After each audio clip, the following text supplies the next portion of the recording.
Welcome back to another episode of the Spa Business Mastery podcast. And today we've got Spa Marketing with Delia, which is me. And I am super excited because I have another wonderful guest on with me today. And it is Sam, our stellar copywriter from Search and Social, which is a company that I've partnered with. And, they help support our spa clients with social media management and copywriting and all the things marketing. So today, Sam is our seasoned copywriter. And so I wanted to have a little chit chat with Sam so that we can help you uncover some of those secrets of copywriting. And that's like, we're talking about copywriting when it comes to how you say things in your social media captions, how you're wording things on your website so that you can speak directly to your spa audience. So Sam, welcome. Thank you for being here. I'm so happy Hello. that you're here. Hello. I'm happy to be here too. This is going to be fun, I'm Yeah, sure. we're gonna have lots of fun. So Yeah. we'll dive right in, and we're gonna talk about, like I said, writing copy that speaks directly to your spa audience. And this is just gonna help. Maybe Sam, you could actually talk about how we write copy so that we can connect with our audience. So, how can we make sure that we're writing copy that speaks to their target audience? Right. The whole reason we're writing is to talk to our audience. So I would say the primary way to start is to know who the people are. So an easy way to go about it is to kind of divide your audience into maybe two or three different kind of personas, like idealized people essentially, and then kind of create a character around them. Because let's say, of course, you own a spa and you are probably not catering to just one person, right? Or like one type of person. Let's say you have a lot of women who are coming in their 40s who have more mature skin, and they're going to need specific treatments. And perhaps because they're in their 40s, they have a little bit more of a disposable income. So that's also going to tailor the way that we speak to them as well. And then of course there's like the younger women or the younger people in general who have more preventative care that they're looking for and maybe don't have the same disposable income. So we can tailor our messaging towards them. So making sure that we understand that we're catering to more than just one person and creating kind of idealized people that we want to create messaging for is a great way to start. Right. And, we don't have to be all things to everybody. So it's not like, you need to pick 10 personas. I mean, stick to a couple that that you have coming into your spa, and those are your Yeah, ideal clients, right? yeah, So absolutely. awesome. Okay. So once we kind of figure out how we want to connect using our copy with our audience, like how can we now, um, like, what's the importance, I guess, of identifying like your spa's tone of voice? Because that's really important as well, because, it kind of just connects even more so to your audience, right? Right, exactly. So a tone of voice is essentially like creating a personality for your business, right? So some businesses are really professional. Some businesses feel really gentle and warm and almost maybe even like motherly. And others feel really like comedic and they have tons of energy and they make a lot of jokes. And so we really want to decide on which tone of voice, which personality is going to be able to speak to your audience and is going to feel natural to your audience, right? Because we're trying to create connection. So essentially what we're trying to do is be you on the internet and be able to like sell what you're doing, and create an experience on the internet that is representative of you. Right. So being able to create a tone of voice that feels similar to the experience that your audience is going to get when they walk into your spa is going to be so important, because we're creating a consistency across everything. We're creating a consistency from the experience to you, to your website. So everything feels the same. Yeah, it's all connected, right? So it's not like, a complete like diversion from, one platform being maybe your website to your social media or your email marketing, right? We're Yeah, keeping that consistent tone of voice so that it's part of your branding, really, right? yeah, So, totally. and that needs to stay consistent. It's not like you would go and change your brand colors all the time. No, yeah. We want everything to feel like a sense of unity, right? Exactly. So, decide what that tone of voice is. I mean, I've got some clients who are like super cheeky, and some are Yeah. that maybe are more professional. And like elevated or, Yeah, expert type of tone of voice. yeah, So decide what that is for you and kind of carry that across all of your marketing totally. channels. So what about, I know that a lot of spa owners, they really struggle with writing like engaging descriptions for their treatments and products. Like, I've talked about this before where a lot of spa owners will, let's say on their website, they'll write a service description and they Okay. talk about the actual steps to the service versus the Mm. actual benefits of the service. So they'll say like, cleansing, Mm, toning, moisturizing, right? And mm, yes, well, that's great. It gives the client an idea of what they're going to get within their treatment, but how can we kind of help engage with those clients so that they understand like what their outcomes are going to be and how it's going to solve their problems? right. I mean, I think that this goes like right back to connecting with our audience and knowing who our audience is, because then we know what they're looking for. We know what their pain points are. We know what the benefits are that they're looking for. So Mhm. then with that, we can take whatever service it is, let's say it's a facial of some sort, and we're trying to write specifically to our more mature audience. We can talk about the benefits in the way of like hydration, and we can talk about it in the way of reducing fine lines or reducing wrinkles, because we know that that's their pain points. So I think at the end of the day, as long as we know who we're talking to, that's going to make writing descriptions and writing the benefits a million times easier. Absolutely. Yeah. So, I mean, it's a little bit of thought process at first, but once you kind of dial all that in, then it's just going to It's make gonna come so naturally. You're gonna be like, oh my gosh, it's just coming out of me. Oh my God. I'm like, I can't stop Yeah. myself. Yeah. All right.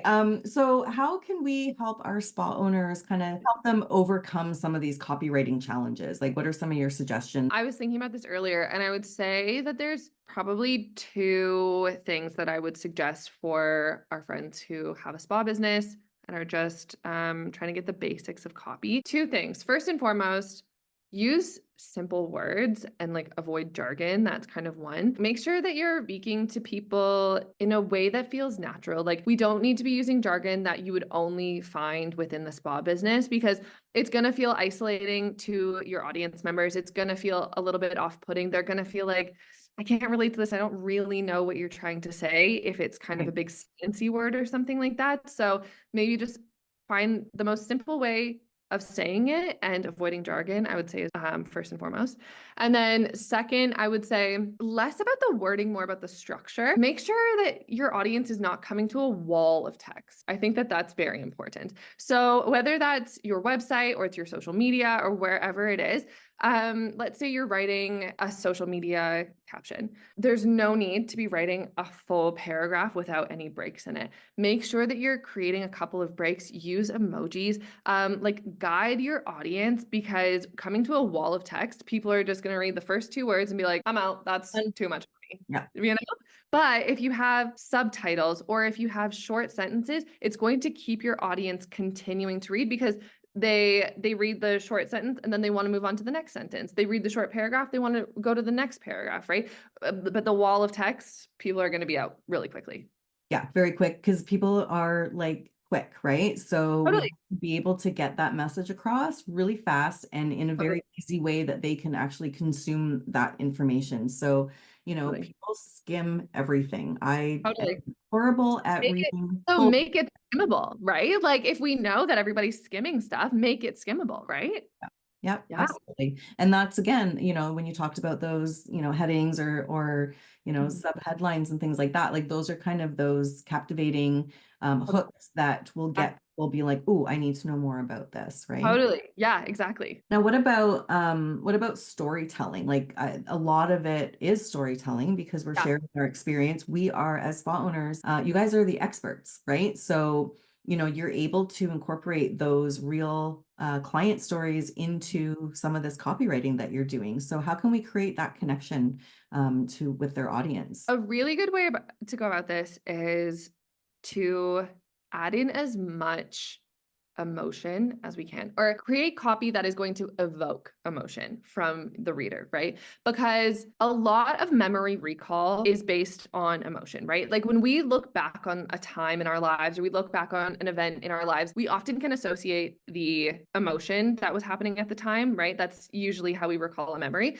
And Right. it's not dissimilar to creating a brand. Like if we can get our audience to laugh or to cry or to be inquisitive or whatever it is, like obviously, like let's not be manipulative, but if we can get them to evoke an emotion, we're going to be more memorable, because obviously, because all of a sudden there is an emotion which creates a memory, which creates a connection, right? So Yeah. that's what we want to do, is we want to create copy that is evoking emotion. That's great. Yeah. So, I mean, that's not always easy to do, but if you think about, when you are telling those client stories, like what are the struggles that they had? Make it connect to, Totally. you know that your clients are struggling with, let's say, aging skin. So you want to Totally. tell stories that can help those readers relate, right? Totally. Yeah. Yeah. Yeah. Yeah. Yeah. Totally. Now, what about like how should spa owners approach? Like we've got different platforms, right? So we've got websites, we've got social media, we've got email Mhm. campaigns, we've got blogs, like advertising, social ads, Google ads. So how should spa owners approach tailoring their copy differently to those different marketing channels? I mean, again, like knowing who you're talking to is really important. So, like, we could use the example, let's use the example of different socials. So, Twitter and Pinterest are extremely different social media, right? And because they're different media, they attract different audiences, right? Like, Twitter is primarily men who are well educated, who have a pretty high income, right? Whereas women are primarily on Pinterest, and they are also a little bit older, and they also come from a little bit more money. So keeping that in mind, let's say we're writing something about facials. Men get facials too. That's fantastic. If we're writing an ad that's going to be going on Twitter, or we're like filling out our Twitter feed or whatever it is, we're going to create messaging that is geared towards men, because that's who's on Twitter, right? Whereas if we're writing about facials and we're talking about it on Pinterest, that's primarily women who are a little bit more mature. So we're going to be writing to women who are more mature. We just need to know where our audience is and who's using each platform, and then we write to them accordingly. Right. Yeah, that makes a lot of sense. And if you look at, TikTok, that's going to be a younger audience, right? Those are Kenzie? be more trending and Yeah, kind of the hype, right? Where and totally. then on Instagram is going to be a little bit more educational type Totally. content and that sort of thing. You're going to have an older demographic using Facebook, like my kids in their 20s. Totally. They don't even use Facebook. Like my daughter, No. did you see the thing I sent you on Facebook? She's like, Mom, I don't use that. So What's yeah, what Facebook? is that?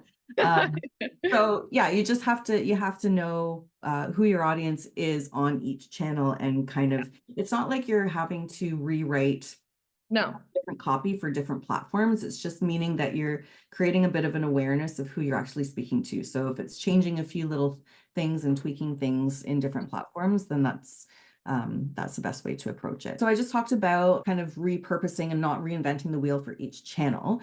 Mhm. We want to make sure that we're catering it to the people who are on those channels, but we also want to be consistent. So how can we maintain that consistency in messaging across all different marketing channels? I think a great way to go about it is to create a few rules that we're just going to apply to all of our copy at all times. So, what words are we capitalizing? How often are we using exclamation points? Like, it's these little rules that make actually a pretty significant difference, because if you're using a million exclamation points on your website, but then you're not putting any in your emails, it's going to feel so different, right? Or if your business name is in all capitals all the time, and then at least in your email marketing, and then on your website only the first letter is capitalized, people are going to be like, wait, is this the same brand? So making sure those little details make a huge difference. So writing out rules that you want to consistently apply to all of your copy, Mhm.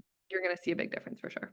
And that's great. And, that's actually really good if maybe you're not the one writing the copy. Maybe you've got, one of your Mhm. team members writing it.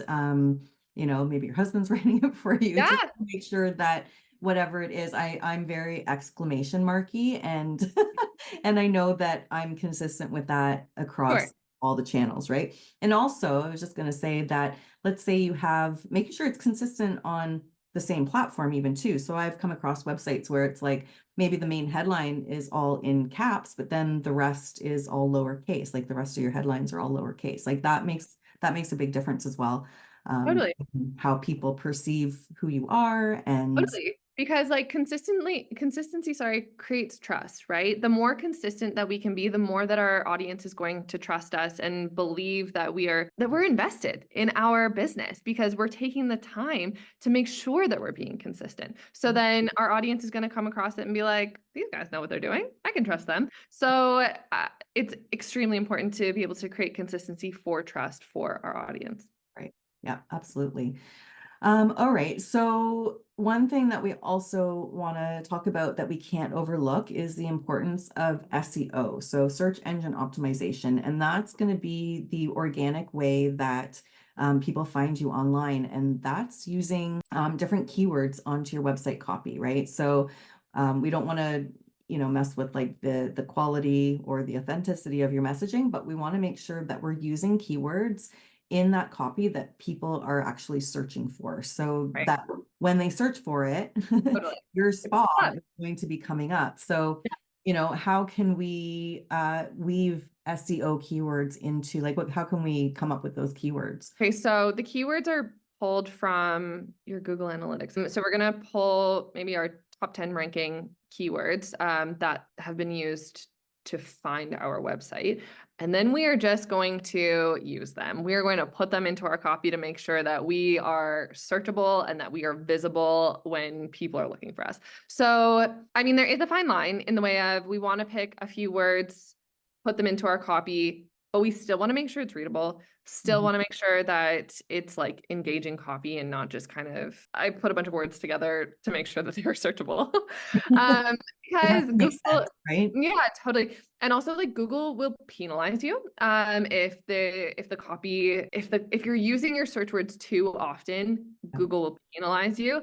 And also if you're not creating like high quality content, Google will also penalize you for that. So it's making sure it's kind of finding that sweet spot of making sure that we are visible and that we are searchable, but not trying to game the system, right? Like we just want to make sure that we are recognizable, but we're not trying to like manipulate anything because Google will realize that and it's really smart. So Google will realize that and be like, no, you're trying to play the game. We're not really down for that. So Yeah, we want to make sure that we make Google happy, right? Because they will take into consideration, they've got a big, huge checklist that they yeah, take into consideration, and you just have to play the Google game. So yeah, yeah, so it's essential to kind of strike that balance for yeah. sure. All right. Well, before we wrap up, Sam, this has all been really great information. Do you have any final thoughts or any actionable tips that spa owners can do so that they can help improve their copywriting skills?